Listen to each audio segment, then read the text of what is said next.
Eu saúdo a todos com a paz de nosso Senhor Jesus Cristo e neste vídeo nós iremos abordar um assunto muito interessante que é sobre Judas Iscariote.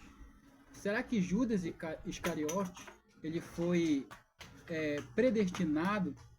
Porque nós temos um texto aqui que ele fala alguma coisa, né, relacionada. Parece que Judas ele foi predestinado e é isso que a gente vai analisar aqui.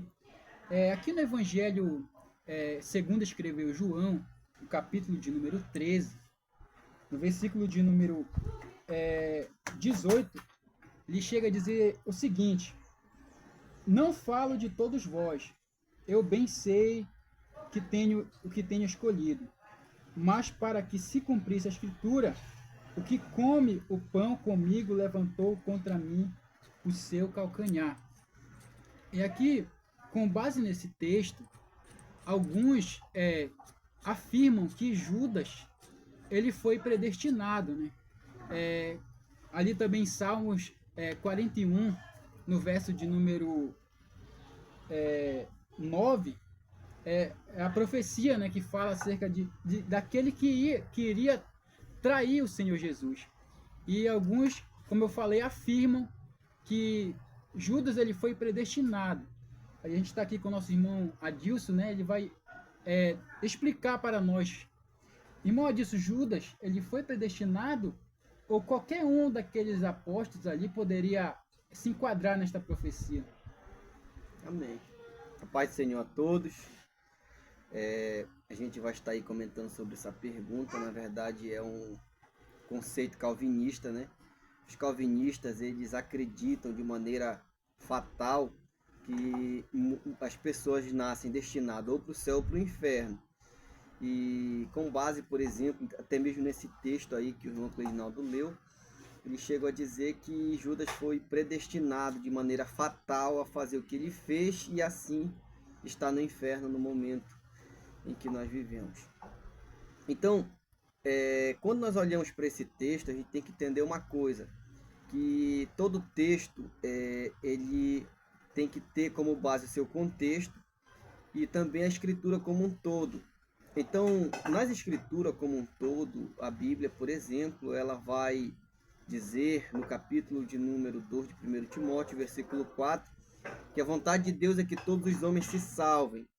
E em 2 de Pedro, capítulo 3, versículo 9, a Bíblia diz que o Senhor não retarda a sua promessa, ainda que alguns a tenham por tardia, mas o Senhor é longânimo para cumprir, não querendo que muitos se percam. Então, o perder-se do ser humano não é da vontade de Deus, nem projeto de Deus, e nem que Deus o tenha predestinado a isso. São escolhas nossas, são decisões nossas, e nós decidimos o que queremos fazer de nossas vidas. Então, com respeito a Judas Iscariote, este mesmo princípio está contido em sua vida. Por exemplo, quando a gente lê a profecia lá no Salmo 41, quando diz, por exemplo, que ali o seu amigo íntimo, essa expressão amigo íntimo indica que Judas desfrutou e desfrutava na presença de Jesus de uma comunhão íntima com Cristo. Judas, ele desfrutou dessa comunhão. Judas nem todo o tempo esteve desviado e nem todo o tempo ele esteve projetando o que ele projetava. Em algum momento da história ele se perdeu, em algum momento da história ele deixou e abandonou, digamos que Cristo. Mesmo caminhando com Cristo, agora ele estava afastado de Cristo. Então, quando a Bíblia diz amigo íntimo, é indicando que Judas desfrutaria dessa comunhão. Então, uma vez que ele desfrutaria dessa comunhão, Judas também desfrutaria da salvação, como os apóstolos desfrutaram e desfrutam, porque no tempo presente eles estão na presença de Deus para todo sempre. Então, quando a profecia diz que o que mete comigo a mão no prato, o que come o pão comigo, levantou contra mim o calcanhar. Veja bem, por exemplo, esse termo levantou lá no texto hebraico, que a palavra ali é gadal, e essa palavra no texto hebraico, gadal, que significa também magnificar, se erguer-se, enfim, exaltar. Isso significa, por exemplo, que Judas, ele, digamos que engrandeceu-se, ou melhor, ele exaltou-se, ele tentou, digamos assim, fazer coisas horríveis contra Jesus. E quando diz lá, levantou contra mim o calcanhar, estando, por exemplo, num tempo passado, né, levantou contra mim o calcanhar, a impressão que dá no texto original, tanto do hebraico quanto do grego, porque no grego a palavra ali é epairo, se não me engano. Essa palavra lá no texto grego, ela dá uma impressão, por exemplo, esse tempo verbal, de uma responsabilidade pessoal. Então Judas, ele levantou o calcanhar não porque ele estava predestinado, mas porque ele decidiu assim fazer com respeito a Cristo. Agora, o ter profecia com respeito a alguém trair Jesus não significa que Cristo Jesus estaria predestinado, ali o seu discípulo estaria predestinado a fazer aquilo com Jesus. Vou dar um exemplo aqui para os irmãos. Por exemplo, a Bíblia tem profecias, como por exemplo lá em Mateus 24, versículo 12, a Bíblia diz que por se multiplicar a iniquidade, o amor de muitos esfriará. Se você pegar esta profecia bíblica, ela vai se cumprir. Agora, ela não precisa se cumprir em minha vida e nem em tua vida. Então, uma vez que nós lutamos, uma vez que nós buscamos estar em vigilância na presença de Deus, nós não iremos nos enquadrar nesta profecia. Então, esta profecia não precisa se cumprir na minha vida. Agora, quando eu, digamos assim, eu não zelo pela minha vida espiritual, então eu vou me enquadrar na profecia. Mas não significa que eu fui predestinado a esfriar o amor que eu tenho por Deus, entende? Mas por condições minhas mesmo, por responsabilidades minhas, eu decido amar a Deus mais intensamente ou também fracassar nesse amor. Da mesma forma, é a profecia com respeito lá a Judas Iscariote. Aquela profecia, ela não é uma profecia taxativa ou arbitrária decidindo quem trairia Jesus. A profecia ali, ela na verdade narra um fato que iria acontecer e que aconteceu na vida de Judas. Então Judas, ele se enquadrou e deu lugar para esta profecia, digamos assim. Então, se você pegar, por exemplo, levantou contra mim o calcanhar, não é num tempo futuro, dizendo assim, levantará contra mim o calcanhar, como se Deus estivesse já taxando, predestinando Judas para isso. Mas levantou, dá uma impressão ali, este verbo de uma responsabilidade pessoal, que é o que acontece, por exemplo, lá em Lucas 22, versículo 3, quando ali a Bíblia diz, e Satanás entrou em Judas. Quando você pega a expressão ali, Satanás entrou em Judas, você percebe que entrar não significa estar do lado de dentro, só entra quem está do lado de fora. Então, se Satanás entrou em Judas, quer dizer que Judas deu brechas para o inimigo.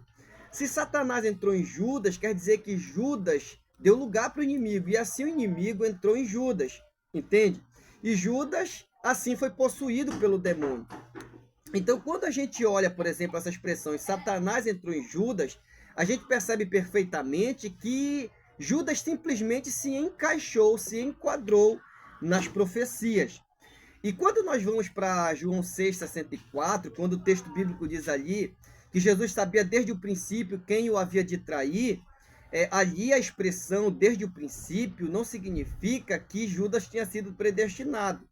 Mas significa dizer que Jesus sabia desde o momento que Judas então se desviou da sua presença. Desde o momento que Judas começou a se desviar de Cristo, Cristo já sabia que ele estava caminhando pelo caminho do desvio. Então, quando você vai ler o princípio de Judas, você percebe que não foi bem assim. Por exemplo, lá em Mateus 10, versículo 1, Jesus dá poder e autoridade para os discípulos sobre espíritos imundos e sobre os enfermos. Isto é, Judas foi alguém escolhido por Jesus porque Jesus o elegeu para que ele morasse no céu junto também com ele, como os outros discípulos. Então, quando você vai ler o versículo 4, a Bíblia vai também falar de Judas, entende? A Bíblia diz lá, e Judas Iscariote, que foi quem o traiu. A Bíblia não diz que foi quem foi predestinado para trair Jesus. Não, ali Mateus ele é bem claro quando diz Judas Iscariotes, que foi quem o traiu. Ou seja, Judas traiu Jesus. Judas não foi predestinado a trair Jesus. Então, observe que em ponto algum que a Bíblia não vai dizer que, por exemplo, que Judas é aquele que iria trair Jesus. O que a Bíblia vai afirmar é que havia profecias de que um amigo íntimo iria trair o nosso Senhor e Salvador Jesus Cristo. E com base em Lucas 22:3, Satanás entrou em Judas, a gente percebe que ele deu brechas. Quando a gente vai, por exemplo, lá para o texto de Atos capítulo 1, versículo 25, Matias fica no lugar de Judas, aí a Bíblia diz assim, ó, que se transviou, em outras traduções, se desviou deste ministério. Se você pegar ali a palavra, o termo grego, para transviar ou desviar ali no texto, você percebe que esse texto, ele significa dizer alguém que decidiu sair, entende? Alguém que saiu, alguém que partiu. E essa palavra, ela indica, por exemplo, uma responsabilidade pessoal. Então, bora lá. Se Judas desviou-se, significa que um dia Judas esteve no caminho. Se Judas desviou-se, significa que um dia Judas esteve, entende? Então só se desvia quem um dia caminhou. Quem nunca caminhou não se desvia. Então Judas tendo transviado-se ou desviado-se do ministério, isso implica em dizer que ele abandonou a fé em Cristo. E isso aqui é também uma advertência para qualquer servo de Deus que professa a fé no nosso Senhor e Salvador Jesus Cristo. Para nós sempre darmos ouvido à voz do Espírito Santo, para que nós não sigamos esse caminho de Judas, que se desviou do nosso Senhor e Salvador Jesus Cristo. Então, em ponto algum, nós vamos ter, por exemplo, profecias com respeito a Judas Iscariote. Vamos ter profecias com respeito à ação que Judas praticou. Amém? Então, basicamente é isso que o texto está dizendo. Que, por exemplo, Judas foi um salvo, mas que ele abandonou a fé em Cristo Jesus. Então, se você pegar o capítulo 3 de Apocalipse, versículo 5, a Bíblia diz assim, ó, ao que vencer será vestido de uma veste branca, de modo nenhum riscaria o seu nome do livro da vida. Judas Iscariote perdeu a sua salvação e ele ali foi riscado o seu nome do livro da vida. Amém. A gente vai ver que Judas também, né, irmão, Jesus ele fez uma profecia, né, que ele se assentaria em 12 tronos. Sim. E Judas estava enquadrado, né? Aí Judas ele era um salvo, mas como o nosso irmão disse lá em Atos, né, capítulo 1, versículo 25, ele se desviou, né, desse ministério. E por isso foi colocado outro no seu lugar, né? Então, está aí, né, mais um esclarecimento, né, desse texto aqui de João, né, dessa profecia que o nosso irmão trouxe, muito bem colocado por ele aí. E que Deus ele possa abençoar a sua vida, em nome de Jesus. Amém.